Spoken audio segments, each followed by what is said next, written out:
इसीलिए हमारे यहां संतों की महिमा है। एक व्यक्ति ने जिंदगी भर पाप किया, बचपन से जवान हो गया, पाप ही पाप, पाप ही पाप, कभी कोई अच्छा काम न करे। परिवार के लोग उसे महात्मा के पास ले गए, महाराज इस पर कृपा करो, इसका कल्याण हो। यह कभी कोई अच्छा काम नहीं करता, गलत काम बस।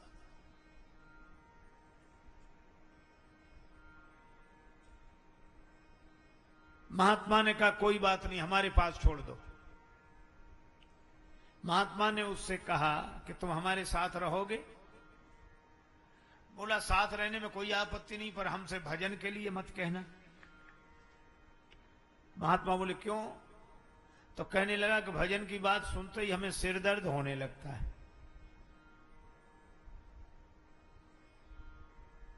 हम भजन नहीं कर सकते।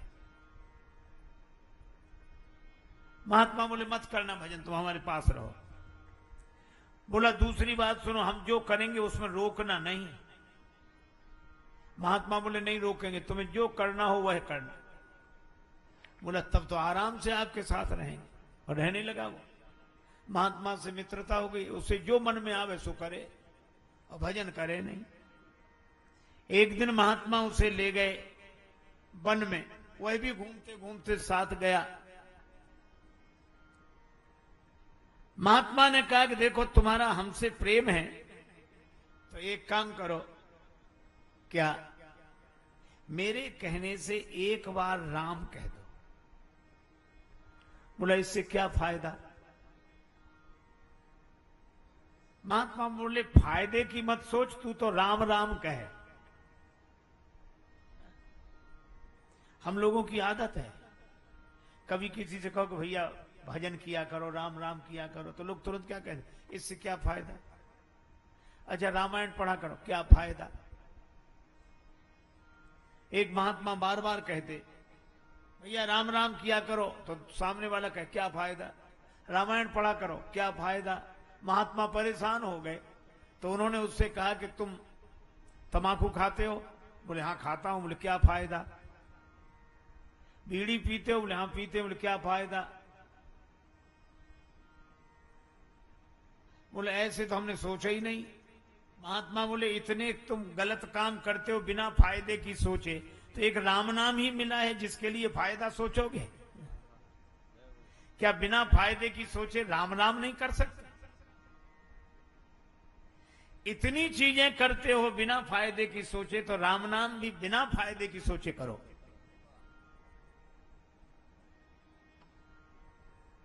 बोला एक बार बोलूंगा। महात्मा बोले बस एक बार। वह बोला राम, महात्मा बोले बन गया काम। बस एक मेरी बात और सुन ले, क्या इस नाम के बदले में कोई कुछ मांगने के लिए कहे तो मांगना मत, कह देना नाम के बदले में जो मिलता हो वो मुझे दे दो, ठीक है? महात्मा ले आए उसे कि इसका काम बन गया, इसे जो करना हो करने दो। परिवार वालों ने कहा ठीक है।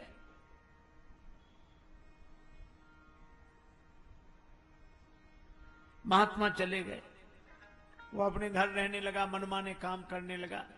लेकिन एक दिन जब वो मरा तो लोग गए कि ये मर गया मर गया। यमदूत उसे यमलोक ले गए, यमराज के सामने। यमदूतों ने हिसाब सुनाया कि इसने जीवन भर गलत काम किए हैं, एक बार एक महात्मा के कहने से राम कहा है बस। यमराज बोले तो इससे पूछ लो ये राम नाम के बदले में क्या चाहता है। यमदूतों ने कहा क्या चाहते हो? यमराज पूछवा रहे हैं राम नाम के बदले में। उसे महात्मा की बात याद आ गई, वो कहने लगा मुझे तो कुछ नहीं चाहिए, नाम के बदले में जो मिलता हो सो दे दो। अब यमराज के यहां राम नाम का हिसाब थोड़ा ही है। चलो ब्रह्मा जी से पूछते हैं। उस व्यक्ति को लेकर ब्रह्मा जी के यहां गए। ब्रह्मा जी से पूछा कि राम नाम एक बार कोई ले तो उसका महत्व क्या है, फल क्या है? ब्रह्मा जी बोले हमें पता नहीं, हम तो वेद मंत्रों का उच्चारण करते रहते हैं, आनंद में रहते हैं। तो फिर का राम नाम भगवान शंकर लेते हैं, उनसे ही पूछो। तो उस व्यक्ति को लेकर ब्रह्मा जी यमराज शंकर जी के पास गए। शंकर जी से कहा कि आप दिन रात राम राम करते हैं, तुम पुनि राम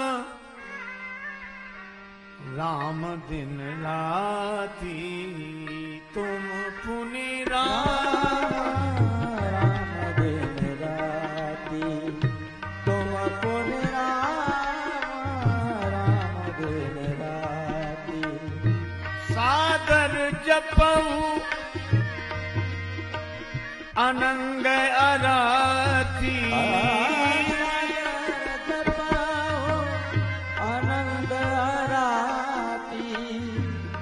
पुनि राम राम दिन राती, तुम पुनि राम राम दिन राती।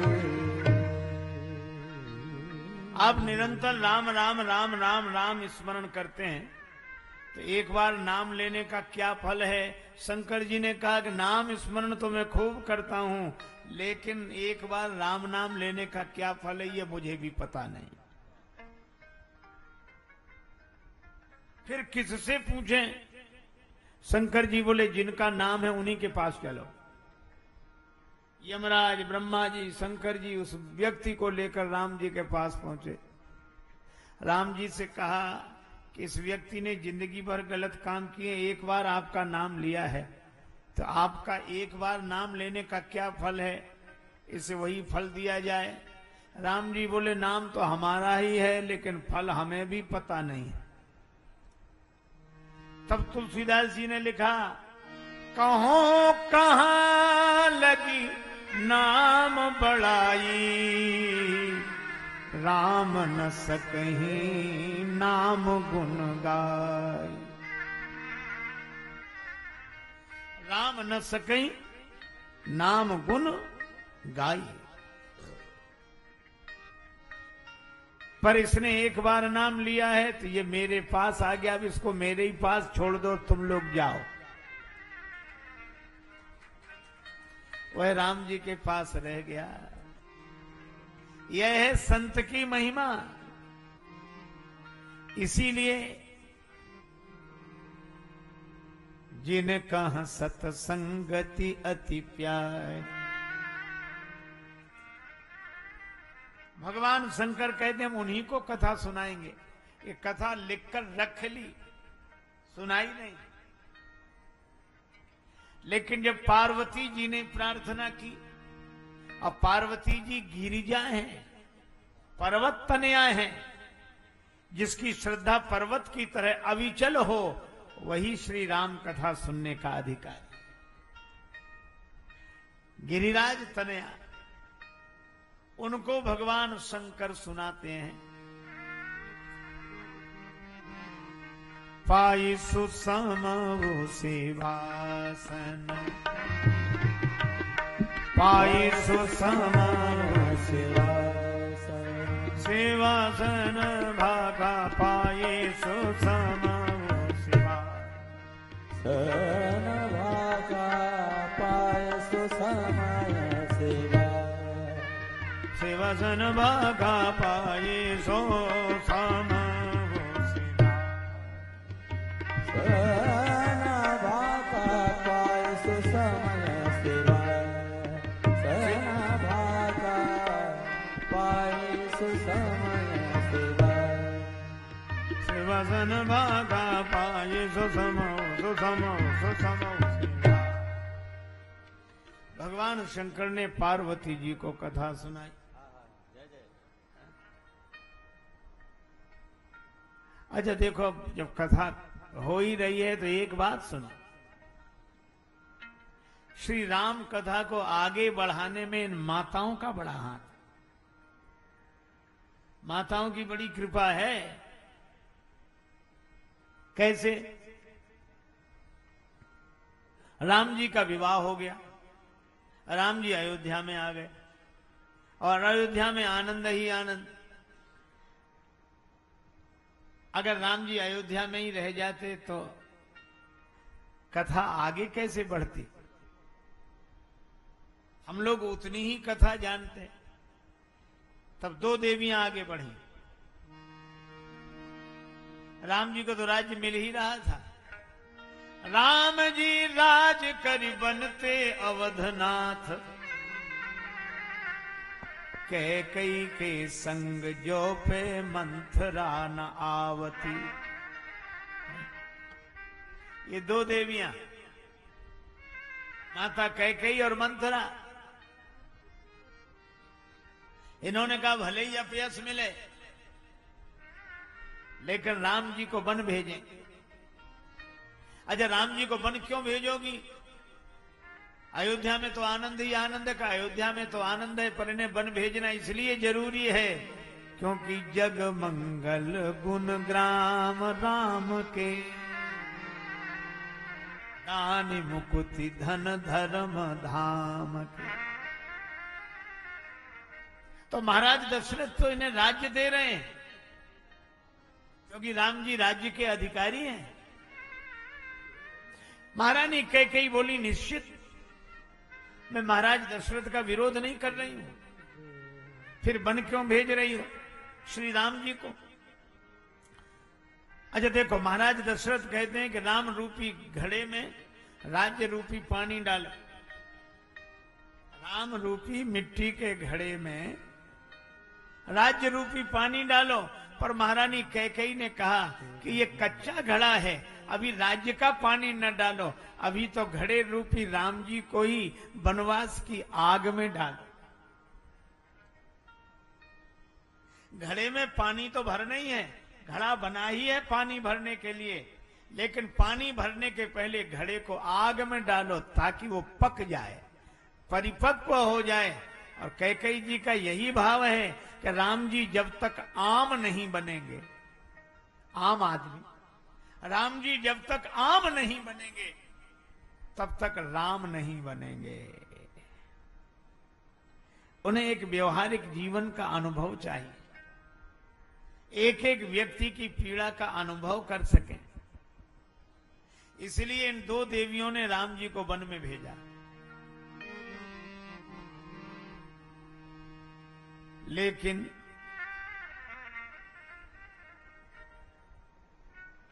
राम जी वन में आए, चित्रकूट में रहे, चित्रकूट से पंचवटी में चले गए, लेकिन पंचवटी में ही राम जी रुके रहते तो रमे ही रहते वन में प्रभु रामचंद्र।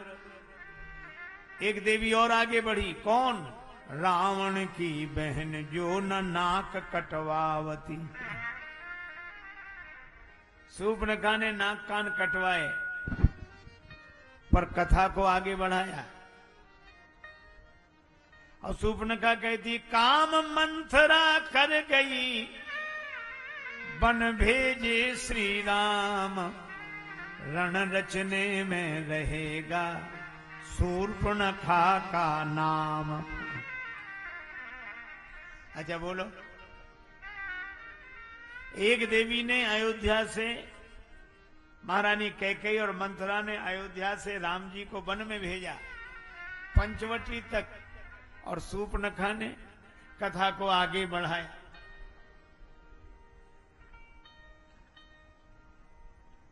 रावण द्वारा श्री सियाजू का हरण हुआ। राम जी रोते हुए वन में घूम रहे तो एक देवी और आगे आई। रोते ही रहते सिय वियोग में करुणा सीव, सबरी सुग्रीव के जो पास ना पठावती। माता शबरी पंपा सरहि जाओ रघुराई, तहाँ होई है सुग्रीव मिताई। भेजा कि नहीं? तो राम जी को वन भेजा महारानी कैकेयी और मंथरा ने, और भगवत कथा को आगे बढ़ाया शूर्पणखा ने, और राम जी को सुग्रीव के पास भेजा शबरी मैया ने। अरे और तो और बंदर श्री सीता जी की खोज करने गए, वहां भी एक देवी ने बंदरों की सहायता की। भटके ही रहते विनीत कपि भालु वृंद, और नारी तप पुंज जो पे दया ना दिखावत। उस देवी का नाम स्वयं प्रभा। स्वयं प्रभा ने कहा कि सीता जी को खोज रहे हो, कैसे? बंदर बोले क्या हम आंख बंद करके खोजते रहे? आंख खोल के जंगल का एक एक कोना छाना है, श्री जानकी जी नहीं मिली। वो देवी बोली इसलिए तो नहीं मिली, तुम आंख खोलकर खोज रहे, आंख बंद करके खोजो। उल्टी ही चाल चलते हैं दीवान गाने इश्क, आंखों को बंद करते हैं दीदार के लिए। आंख बंद करो, और आंख बंद करना क्या है? विश्वास कर लेना। कहते ना आंख मूंद कर हमारी बात मानो।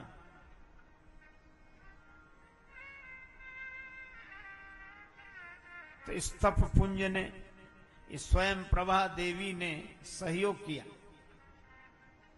कथा पूरी हुई। अब कथा भगवान शंकर ने अपने हृदय में छिपा ली रचकर। तो फिर एक देवी आगे आई, पार्वती जी। पार्वती जी ने कहा जो मुंह पर प्रसन्न सुख राशि, जो मुंह पर प्रसन्न सुख राशि, जानिए सत्य मोहि निज दासी। जानिए सत्य मोहि निज दासी, जानिए सत्य मोहि निज दासी। तो प्रभु हरहु मोर अज्ञान, तो प्रभु हरहु मोर अज्ञान, कही रघुनाथ कथा विधि नाना। कहि रघुनाथ कथा विधि नाना। कही रघुनाथ कथा विधि नाना। रघुनाथ कथा विधि नाना।